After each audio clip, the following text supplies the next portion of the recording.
President Assad claims that some countries, particularly members of the US-led coalition, are not ready to accept the success of Palmyra's liberation. He was speaking to Sputnik news agency in his first international interview since ISIL was defeated in the ancient city. It's been 2 days since Palmyra was liberated, but a number of countries, some involved in fights against terror and who are members of the US-led coalition, haven't made their assessment. I want to be clear. I'm talking about regimes in France and the UK. They haven't made any comment yet. There are reasons for that. Firstly, the occupation of Palmyra by terrorists a year ago became evidence of the coalition's failure and a lack of seriousness in fighting terrorists, especially ISIL. The liberation of Palmyra took place with Russia's help. It's another factor that shows the lack of seriousness on behalf of Western countries. Well, Assad has criticised countries, including Britain, for failing to join forces against terrorism.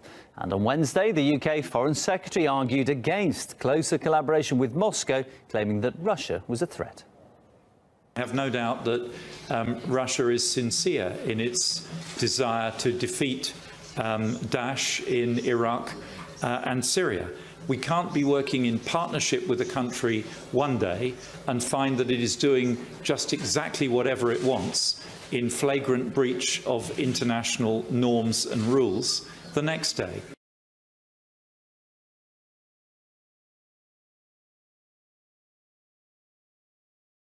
The U.S., though, is about to test the resolve of China over its expansion of artificial islands in the South China Sea. The fact that we know this tonight is causing a great deal of anxiety at the Pentagon.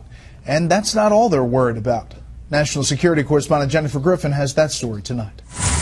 A senior U.S. defense official confirms the U.S. Navy plans to send the USS Lassen, a Navy destroyer, to within 12 nautical miles of the disputed Spratly Islands in the South China Sea within the next 24 hours to challenge China's claims to the artificial islands. The USS Lassen is armed with Tomahawk missiles and is positioned to carry out the operation. Senior Pentagon officials are angry about the leak and may even consider calling off the operation due to security concerns.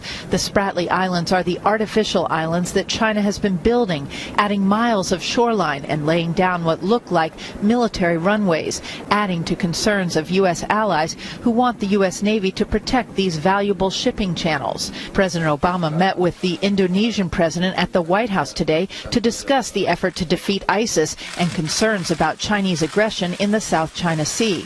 Defense Secretary Ash Carter and Chairman of the Joint Chiefs General Joe Dunford leave for Asia on Friday. Meanwhile, U.S. Pentagon and intelligence officials are warning that an uptick in Russian submarine activity near vital undersea cables could cripple the nation's ability to communicate in the event of a war. If you make cuts in the right places, take you months, years to go out and maybe repair and try and figure out where these cuts were made. So even a mild disruption could be trillions of dollars in economic damage to the United States. A senior Pentagon spokesman confirmed that any attempt to sever these fiber optic cables would leave them blind. Quote, "It would be a concern of ours to hear if any government was tampering with underground cables."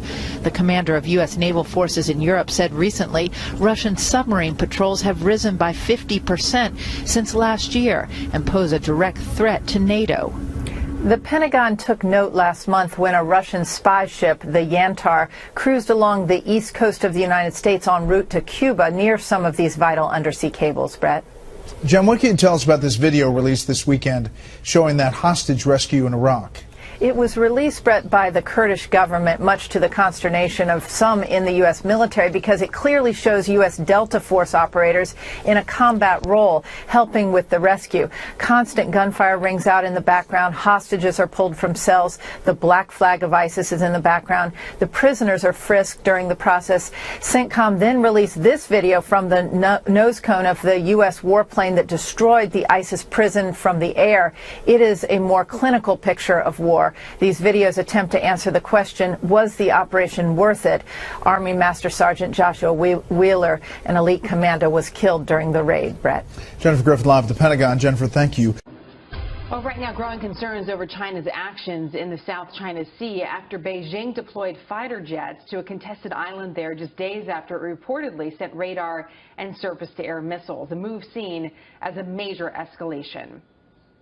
China's intent to militarize the South China Sea is as certain as a traffic jam in D.C. We say that's pretty certain. Let's bring in Gordon Chang, Asia analyst and author of The Coming Collapse of China. Gordon, we've talked about this quite a few times.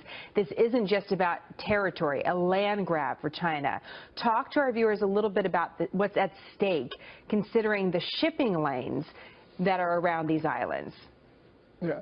Each year, there's $5.3 trillion of commerce on and over the South China Sea.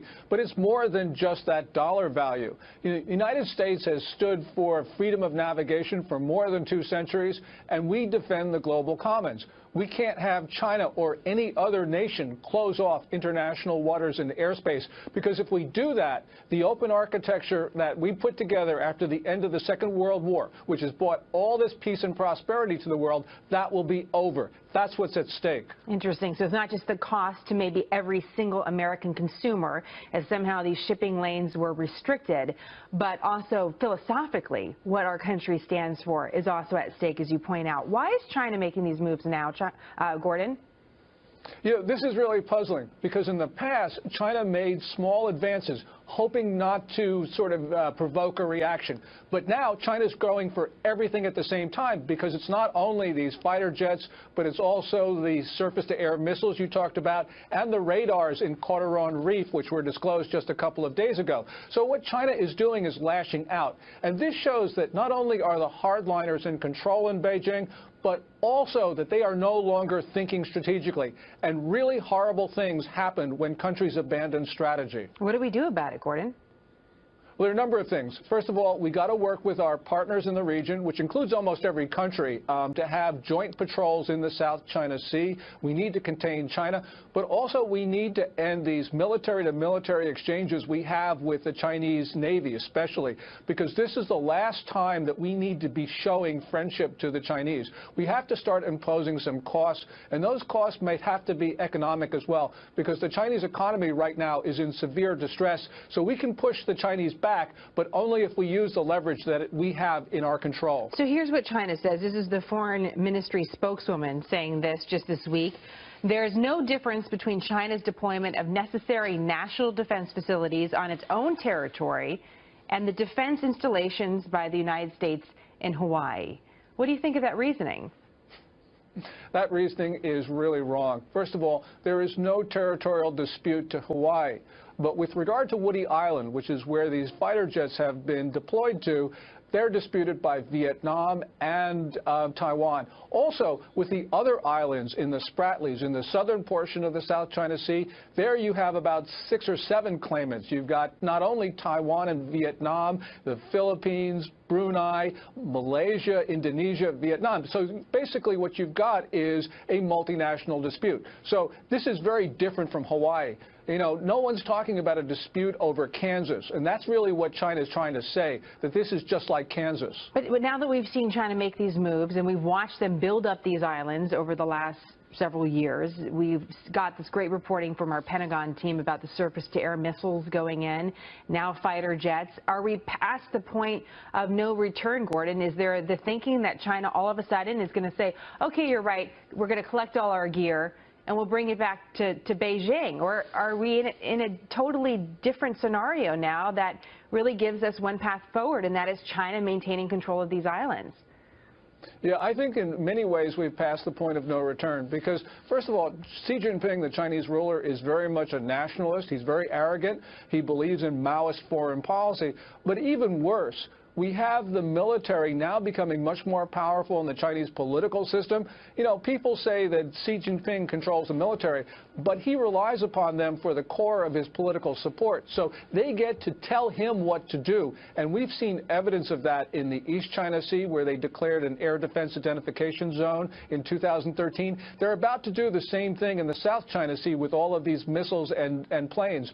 So clearly the military now, I think, is calling the tune. And this is a very dangerous situation, because you have disorganization at the top of the Chinese political system. Just quickly before I let you go, I mean, what do you think are the scenarios that are out there now that they have the fighter jets, now that they have the surface-to-air missiles, now that they have the reports of their defense systems along the coral reefs? Are they are they going to prove a point by trying to take out a ship, a cargo ship, or a plane? What is really their next move? How dangerous can this be? that really is the next move, and the question is whether they're going to take it. You know, this is a situation where China is militarizing, despite the pledges it gave to Secretary Kerry just last month, and despite the pledges of Xi Jinping giving to Obama in September. So, you know, you cannot rule out any horrible scenario, because that's very well where this could be going. It's scary to think about, but we have to consider all possibilities because we are in kind of this new space with this specific part of the world. Gordon, great to have your expertise as always. Thank you so much.